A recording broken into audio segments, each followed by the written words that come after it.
Salam alaikum. Nous allons finir la partie généralité sur les fonctions. Donc,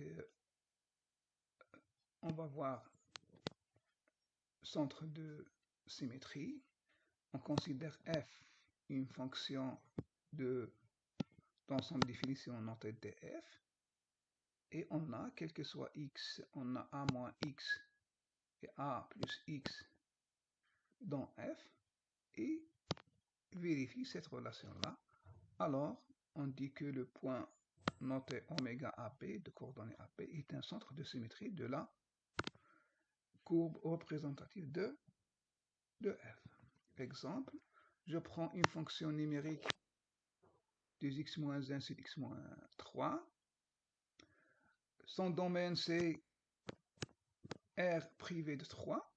Donc on peut écrire la fonction f sous cette forme-là pour faciliter les calculs.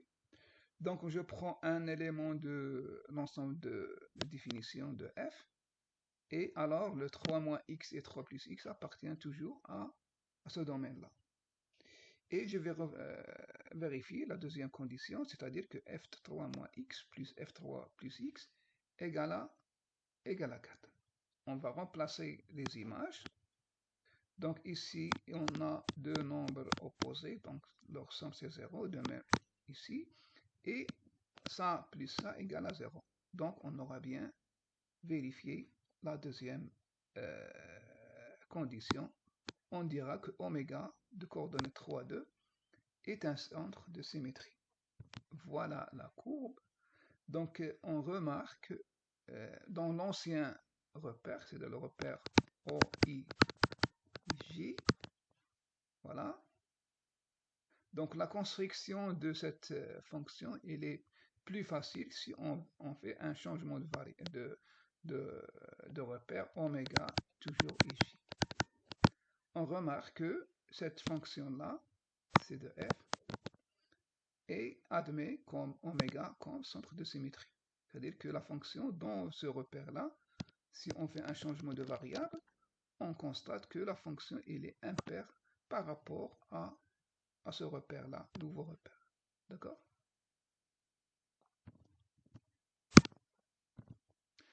Passons à une fonction dite périodique. Je prends un t, un nombre le plus petit entier positif tel que la fonction est dite périodique. Donc si pour tout x appartenant à R, on a le f de x plus t égale à f de t. Donc on prend le plus petit. Donc si on prend n différent de 0, donc on aura toujours f de x plus nt égale à f de x. Donc on va, la période, on cherche le plus petit entier qui vérifie cette relation-là. Et dites la période. Voilà cos x sin x. Si je prends sinus x plus 2pi est égal à sinus x. D'accord? Voilà. De même pour tangente x plus p, la période égale à tangente x. Voilà. Passons à opération algébrique sur les fonctions, c'est-à-dire la somme de fonctions, le produit d'une fonction par un scalaire et le produit de deux fonctions. Voilà la définition de la somme du produit d'un scalaire par une fonction et le produit de deux fonctions. L'ensemble f d de R, c'est quoi? C'est l'ensemble des fonctions de domaine de f égale à d, tel que f est défini d vers R. Voilà. C'est l'ensemble des fonctions qui ont même domaine. Voilà, donc on a fixé le domaine. Avec d, une partie de R. Comparaison de deux fonctions. Donc on a f est inférieur ou égal à g, si seulement si x, pour tout x appartient à d, si quel que soit x, on a f de x est inférieur ou égal à g de x. D'accord? De même, l'inférieur strictement, donc c'est la même définition. Passons à l'exemple, je prends f égale à x et g égale à x carré. Je compare r avec g. Comparons f avec g. Alors, qu'est-ce qu'on a? Puisque x appartient à 0, 1, c'est-à-dire quoi? C'est-à-dire que x est compris entre 0 et 1. Qu'est-ce que je remarque? Je remarque que x est positif. Et j'écris x est positif, je vais multiplier par x, donc x positif, donc on conserve l'ordre. Donc c'est 0, x carré inférieur à x, c'est-à-dire quoi? Ça c'est x carré, c'est g de x inférieur à f de x, quel que soit x appartenant à 0, 1. C'est-à-dire quoi? Implique d'après la définition que g il est inférieur ou égal à strictement inférieur à f. Donc géométriquement, on peut traiter ça. Donc on sait que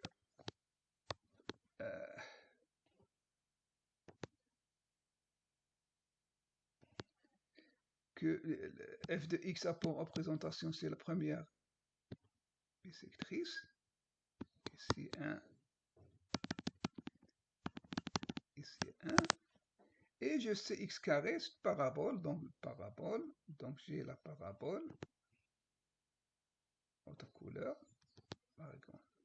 Voilà la parabole, comme ça. Donc ça c'est C de G, ça c'est de F. Je remarque, quel que soit x, si je prends un x ici, donc voilà, ça c'est, je vais lire la valeur de g de x ici, avec le rouge, si on veut, voilà, ici, c'est f de x. J'ai bien, quel que soit x appartenant à 0, 1, qu'est-ce que je remarque? Que g de x est bien inférieur strictement à f de x. Voilà. Ça, c'est algébriquement, ça, géométrique. Voilà. Passons à la notion qu'on a déjà vue l'année dernière, c'est la limite d'une fonction. Donc, c'est une définition qui est un peu abstraite, mais donc je prends un intervalle i. Donc, toujours, je choisis le i est un intervalle centré en x0. Donc, soit L appartient à L, on dit que f a L pour limite, ou bien f de x tend vers L quand x tend vers x0. Alors, j'ai cette phrase-là, c'est-à-dire quoi? Quel que soit epsilon positif, on doit montrer l'existence, ça c'est la question, l'existence de sigma positif, tel que quel que soit x appartient à i. Donc, la valeur absolue de x moins x0 est inférieure à sigma, ce qui implique que la valeur absolue de x moins L est inférieure à epsilon. On écrit que la limite de f de x lorsque x tend vers x0 égale à f. Voilà. Exemple, donc prenons un exemple de fonction polynôme de degré 1 qui est défini sur R bien sûr. Au point x égale à 1, on va calculer, on montrer que la limite de f de x lorsque x tend vers 1 c'est 1.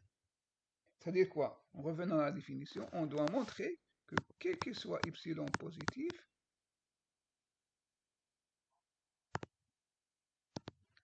on doit montrer l'existence, voilà, ça, de alpha positif, quel que x moins x0, x1, donc on a 1, il est inférieur à alpha, implique que f de x moins f de 1, il est inférieur à epsilon. Je vais calculer le f de 1. Je remplace par 1, donc f de 1 c'est 2 fois 1, donc c'est 1. Donc on aura f de x moins 1 égale, je remplace f de x par 2x moins 1 est égal à quoi? Donc je remarque c'est 2x moins 1, c'est 2x moins 1, moins 2. Donc je fais sortir le 2 en facteur, il est positif, donc x moins 1. je dois avoir cette quantité inférieure à epsilon. Ce qui veut dire quoi? Que implique que x moins 1 il est inférieur à epsilon sur 2. Donc ici, je vois comment je vais choisir le alpha. Donc il existe alpha tel que x moins 1 inférieur à alpha. Donc il suffit de prendre le alpha comment? Le alpha, je prends le alpha, cet alpha-là, cet alpha, il est inférieur à, ou bien, je le prends égal à epsilon. Il suffit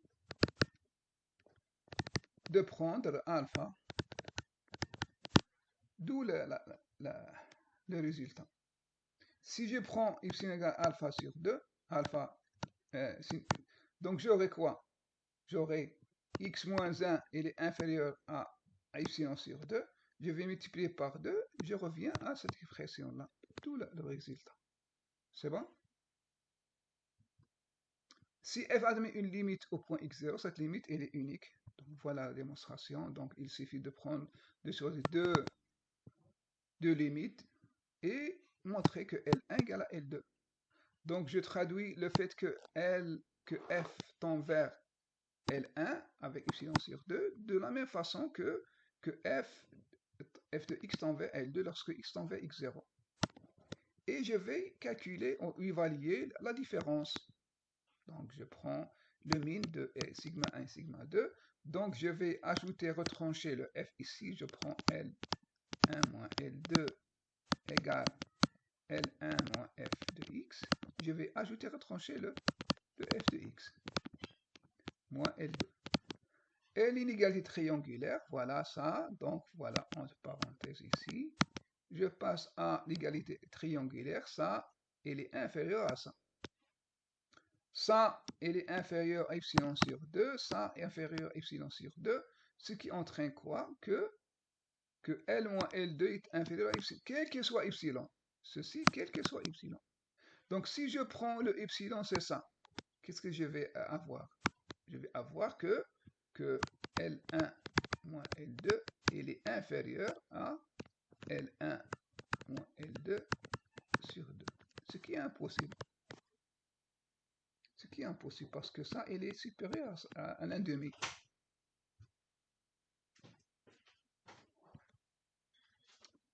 Soit f la fonction x carré plus 3x plus 1, montrer en utilisant la définition que la limite de x au point 1, c'est de f de x au point 1, c'est 5. Donc, en notant la définition, voilà la définition, je vais calculer f de x moins 5, la différence, et je vais factoriser par là. Donc, j'ai choisi le x, l'intervalle i centré pour r égale à 1,5, centré en 0, d'accord? Donc je vais faire un encadrement pour cette expression-là. Donc voilà, donc j'ai x est compris entre moins 1, 2, 1,5, j'ajoute le 4 ici, j'obtiens l'encadrement de cette quantité-là. Je remplace ici, et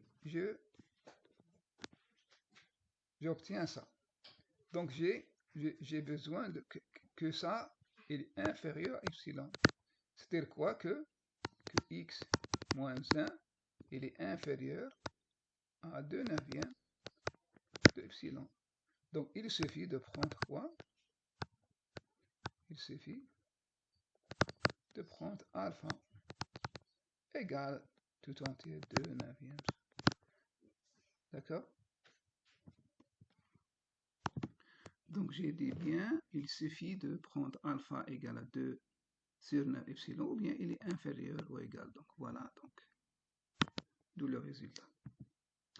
On dit que la fonction f admet comme limite à droite de x0 ou encore x tend vers x0 plus. Alors, pour tout epsilon positif, il existe un sigma positif tel que on a x appartient à x0, x0 plus 1 à droite. Donc, on écrira dans ce cas que la limite de f de x au point x0 plus, quand x tend vers x0 plus, est égale à L. De même pour la limite à gauche, donc il suffit de changer cette notation-là. la fonction x égale la racine de x tend vers 0 lorsque x tend vers 0 plus. C'est-à-dire que la limite racine de x quand x tend vers 0 plus égale à 0. Si la fonction f admet une limite L à gauche au point x0 et une limite à droite x0, pour f admet une limite au point x0, il suffit que L égale à 0. C'est-à-dire que la limite de f de x quand x tend vers 0, x0 plus égale à la limite f de x lorsque x tend vers 0, x0 plus égale à L en une limite. Voilà. Voilà, donc on va montrer que cette fonction n'a pas de limite. Qu'est-ce qu'on a? On a la limite de x tend vers 0 plus de f de x égale. Je vais remplacer l'expression de f de x au voisin de 0 plus. Donc 0 plus, c'est-à-dire que x est supérieur à 0. X supérieur à 0, c'est moins 1. Il y a la limite de 0 plus de moins 1. Si la fonction constante est égale à moins 1. La limite au 0 moins de f de x. 0 moins, je dirais 0 moins, donc c'est x, il est négatif. X négatif et prend la valeur 1.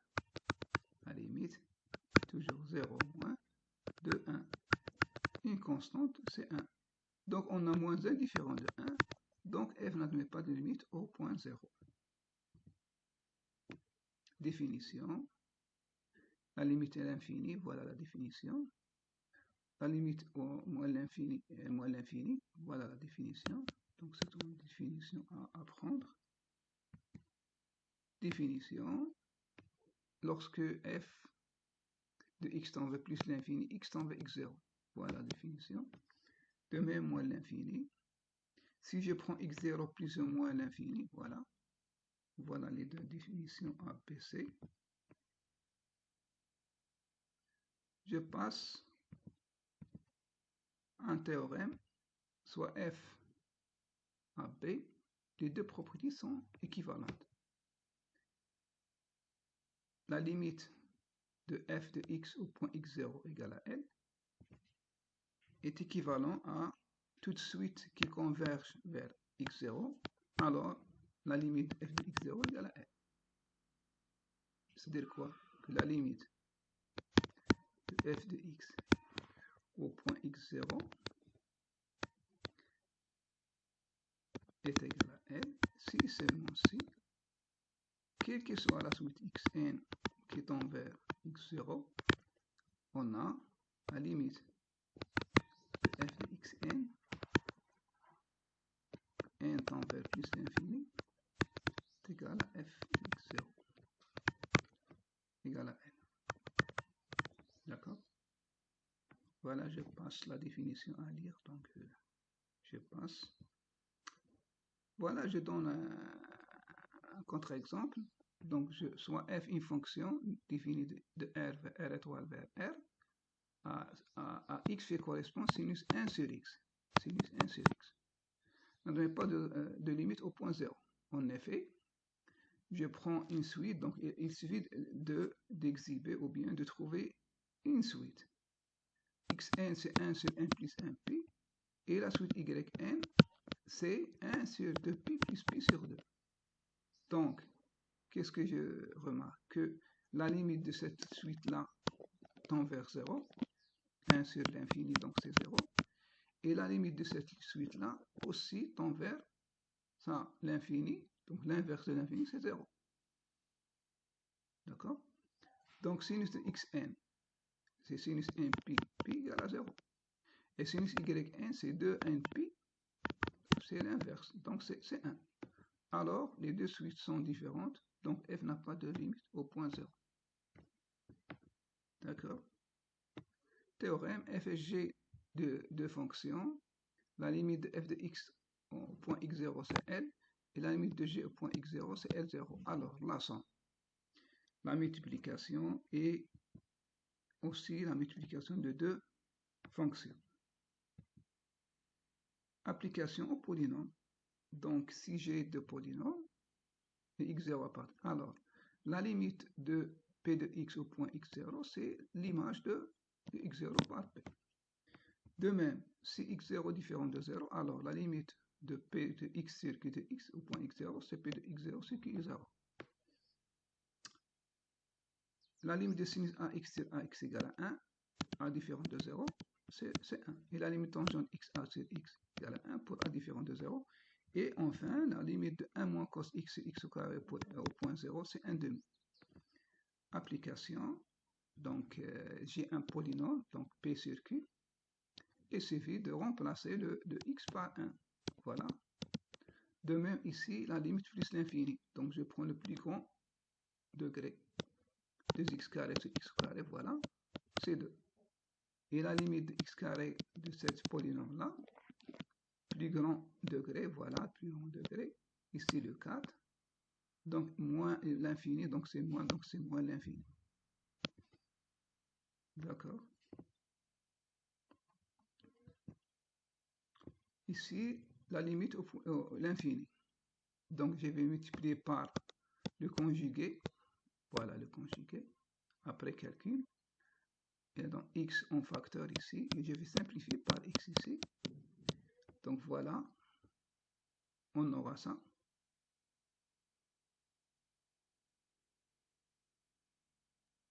Je vais simplifier par x, ça c'est 0, donc 1 sur ça, et ça tend vers 0, donc c'est 1 ici 0, c'est 1 plus 1, c'est 1 demi. Voilà. Cinquièmement, ici je vais faire un changement de variable. Je prends le h, je prends le x moins pi sur 4 égale à h. C'est-à-dire que x tend vers pi sur 2, donc h tend vers 0. X tend vers pi sur 4 implique que h tend vers 0. Donc je vais calculer le x en fonction de h, c'est h plus pi sur 4. Ici tend vers 0, ici h tend vers 0, h tend vers 0, h tend vers 0, h tend vers 0. Voilà, h tend vers 0. Voilà, donc j'ai et tangente a plus b, c'est tangente a plus tangente b sur 1 moins tangente a tangente b. Donc on aura ça, donc après simplification, donc réduire en même dénominateur, et j'obtiens ça, tangente h sur h1 moins tangente h. Donc je vais isoler ce rapport-là, voilà. Et h tend vers 0, c'est 1, donc ça tend vers 1, ça donne 2, donc le résultat c'est 2. Et voilà.